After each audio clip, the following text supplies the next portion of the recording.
Out of the blue, her eyes still with hatred, a tear rolled down her face. Why? Why are you telling me this lie?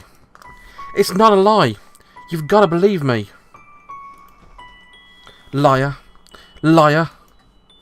She averted her gaze from me, and just like a child pulling a tantrum, she tried to shake off my arms. Every time she cast her face down, tears would fall from her eyes. I didn't understand a thing about the situation. I couldn't understand it at all. So much of that she was sad. Why didn't she believe me? Why did she decide on her own my words were just lies? And why was she crying? I was about to catch up to her.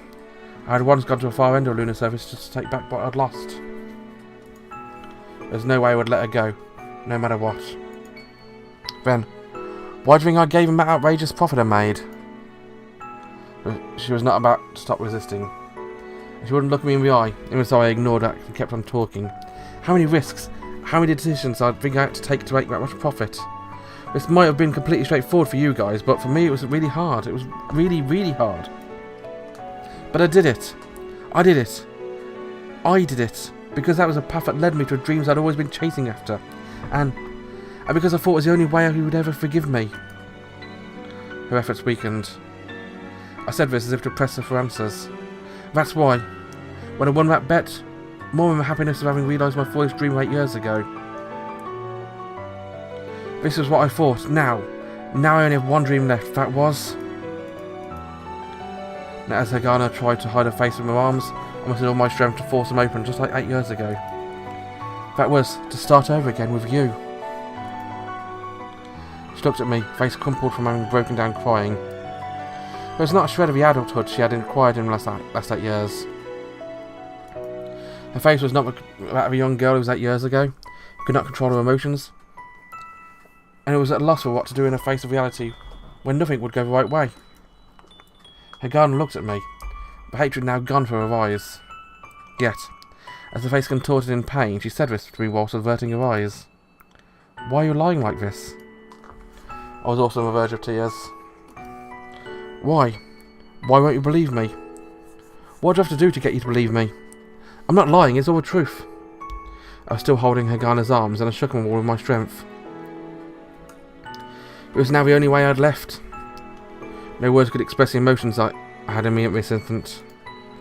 I had no other way but to convey my anger with all my strength, like an animal in a cage.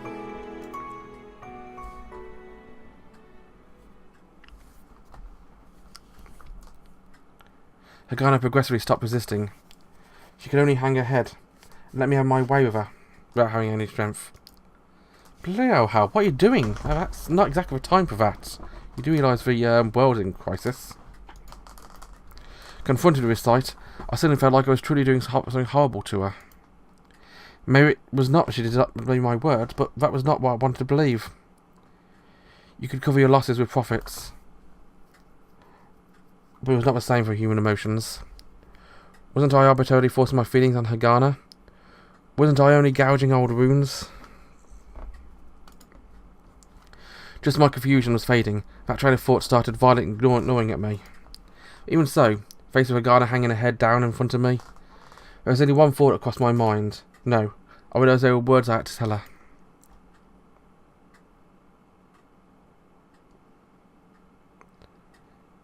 I still love you. I didn't care about lunar surface. I didn't care about Barton. This was the only truth for me. But these words would certainly not reach Hagana. But silence dragged on and time passed. And even as I was falling around the market would get close to collapse, and Howard would be under pressure. I could not stand still. This was the same of matters of love. Just like Chris did with Ellen, and not just like Eleanor did. I had to settle things once and for all. There was Hagana's laptop had been cast away. By investigating it, maybe I could figure out something. Even if it was locked, if I asked to row with someone, I could break in. My hands let go of Hagana's arms. It was at this instant... Liar.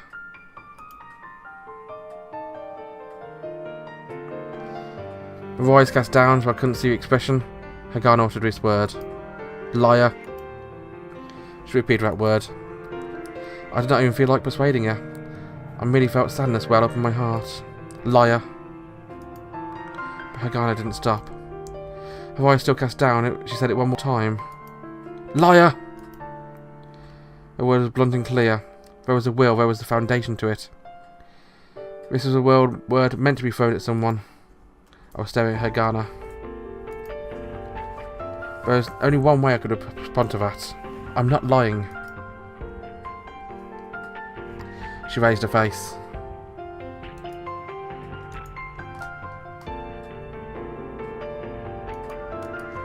Liar!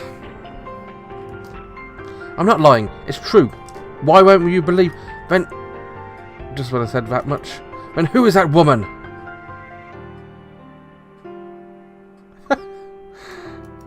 Time seemed to stop. What? Hagana was glaring at me. She was glaring at me with eyes once more filled with emotions. But it wasn't hatred or resentment. It was anger. Who is that woman? What are you talking about? She wouldn't even let me get that last word out. I've seen a movie. When I was on Earth. I've seen you had another lover. I've seen it. How? You were happy with someone else. Wait. She wants to destroy the moon because she's jealous of a love story which was added to a movie about him.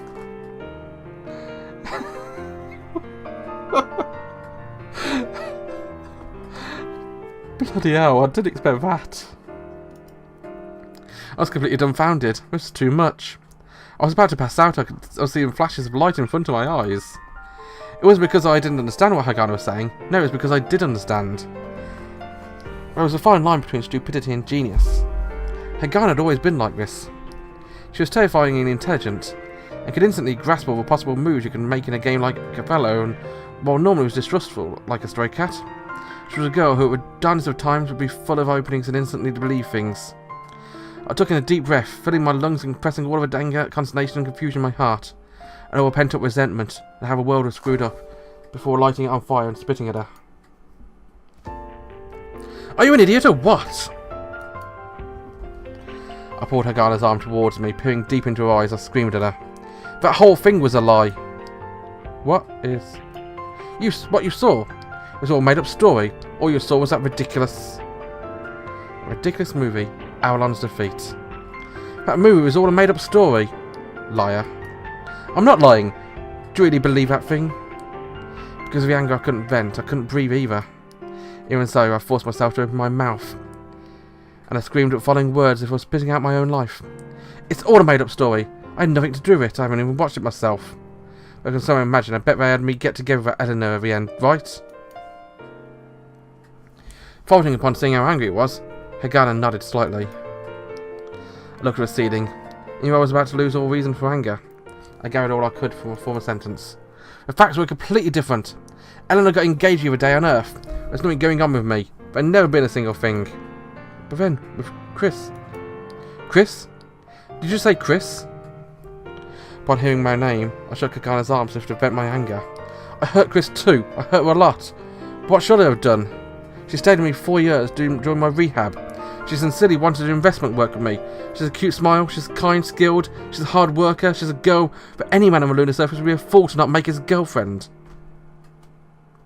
But as someone I loved, I had no choice but to turn her down. I was focused straight on Hagana's face. Breathing so heavily on my shoulders were heaving. I had no idea what I could say or even how I could say it. By world standards, Hagana was certainly a genius, and the plan she made up for teaming up with Barton functioned beyond perfection. It all world out. Even the people who had nothing to do with finance would sing their tales of decades, I was sure of it. For better or worse, she must have carved her name into a history of humanity for a person who destroyed the city, the lunar surface, with brain alone. But this was only as far as her specialised domain was concerned. People always have their strengths and weaknesses. There's one thing I just recently learned. Even a cool, calculating veteran of short selling, a devil of a man whose very humanity was questionable, could be a complete fool when it came to matters of her investment.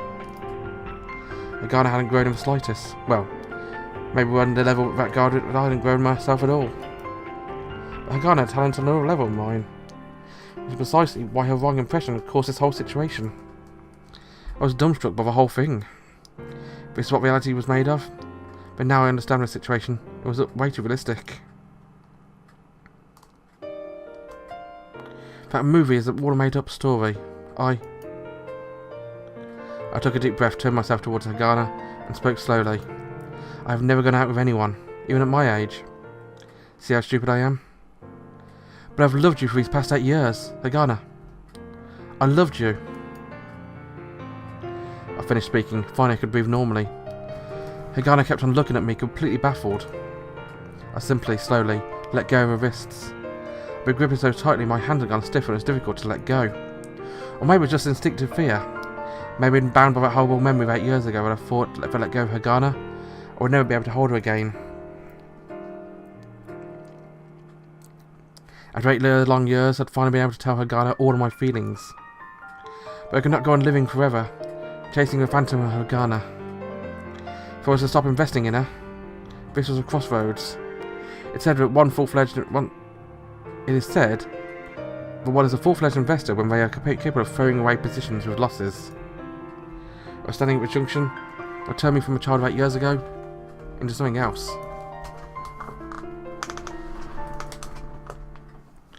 My hands completely let go of Hagana's wrists. This instant, Hagana's hands fell with a thump onto her knees. I spoke. Please don't say that was a single good thing. I regret what happened 8 years ago, but the few days I spent with you were really enjoyable. At times they were my only support. There were fun memories that would get people embarrassed, dumbfounded, or make them laugh. Wasn't it the same for you? Hagana shrugged slightly. Tears once again rolled her eyes. Beneath the surface is a foolish place. As usual, there are a lot of annoying things, and even more unfair things. But even so, I wouldn't want for it to disappear. After what happened 8 years ago, at the end of that path, I'm standing here. I've learned one can never be free for a past. I do believe I've been able to move forward because I haven't cut my ties to a past. So, even after losing everything, you shouldn't try to act as though it never happened either. I stopped speaking, extending my right hand. Back then it was the hand that rejected Hagana's own. The right hand that was responsible for everything. I really want to start over. I came this far thinking it would be possible. I still love you even now. Hagana closed her eyes, which caused all the pent-up tears to fall once again. And when she opened her eyes, I could hazard a guess at Hagana's feelings. If it's a dream, then it might end. That's probably what she thought. Hagana. Called out her name and extended my right hand closer to her. She cried like a child and... How?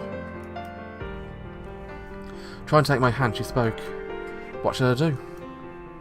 At that moment I squeezed Hagana's hand. It's okay. I came here to find a way to settle things right. I pulled Hagana close to me and hugged her with all my strength. Felt like Hagana's body was smaller than it was 8 years ago, but it was probably because I am now grown bigger. I'm sorry for horrible things I did back then. I would like you to forgive me. She wasn't one to speak a lot in the first place. Besides, it took me 8 years to come here. So a long silence that followed felt like the briefest of moments. How? What is it? I wanted to see you.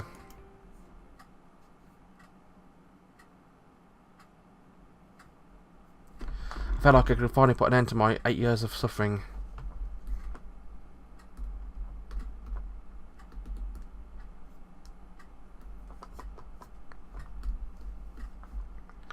Maybe it was thanks to low gravity, but a laptop, the glasses and a wine bottle were safe. Whilst picking up a bottle and my glasses, I asked Hagana, who was sitting on my bed. So, you drink wine? Risa always used to. I'm not scolding you, but I won't drink any more. As I finished wiping up the spilled booze and tried to stand, she looked down at me. I'm not lonely after all anymore. Hagana's eyes looked at me as if she was sulking a bit.